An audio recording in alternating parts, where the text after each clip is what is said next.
Hello guys, আসসালামু আলাইকুম। আজকে কিন্তু চাটনি রান্না করব, এই দুইটা রান্না করব। স্যারের জন্য চাটনি বানাবো, সো আপনাদের সাথে শেয়ার করতেছি। সো দেখতে থাকুন।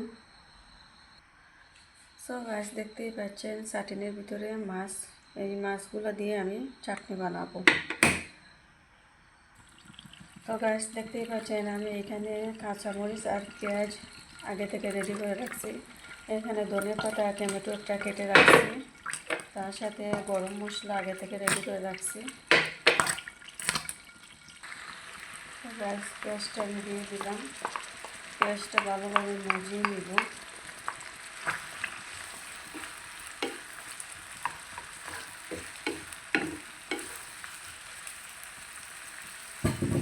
আমার ভিডিওটা কেমন লাগে সবার কাছে অবশ্যই লাইক কমেন্ট করে শেয়ার করবেন, বেশি বেশি করে কমেন্ট করে জানাবেন কেমন লাগতেছে আমার ভিডিও। তো গাইস, দেখতেছেন এটাকে ভালোভাবে আমি করে নেব। আমার বাইরে থেকে আসার সময় এই মাছের চাটনিগুলো নিয়ে আসছিল।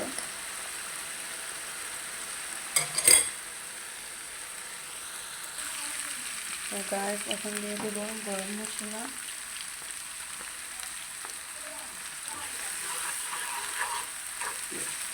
এটাকে ভালোভাবে আরও 3-4 মিনিট আমি ভালোভাবে কষিয়ে নেব।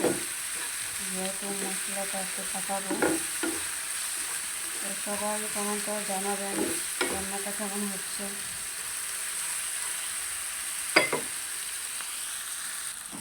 তো গাইস, এখন দিয়ে দেব মাছের ছাটি। এটাকে ছাটিং বলা হয়, এইটা থেকে আনা হয়েছে। তো এখন দিয়ে দেব।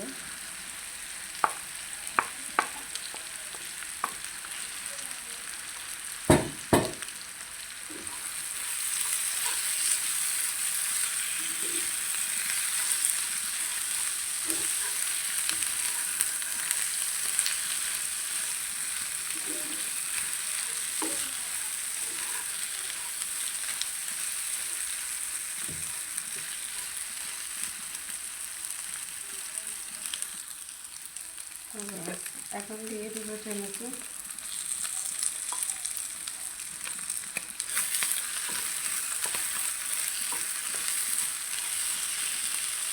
এখন আমি 10 থেকে 12 মিনিট ডেকে রাখবো, সিদ্ধ হয়ে গেলে। ততক্ষণ দেখতে পাচ্ছি। তো গাছ দেখতে পাচ্ছেন অলরেডি আমার মাছের চাটনি হয়ে গেছে। এখন ধনেপাতা দিয়ে দিব। তো গাছ, ভিডিওটা কেমন হলো অবশ্যই কমেন্ট করে সবাই জানাবেন। আর ভিডিওটা ভালো লাগলে বেশি বেশি করে শেয়ার করবেন। Thank you so much.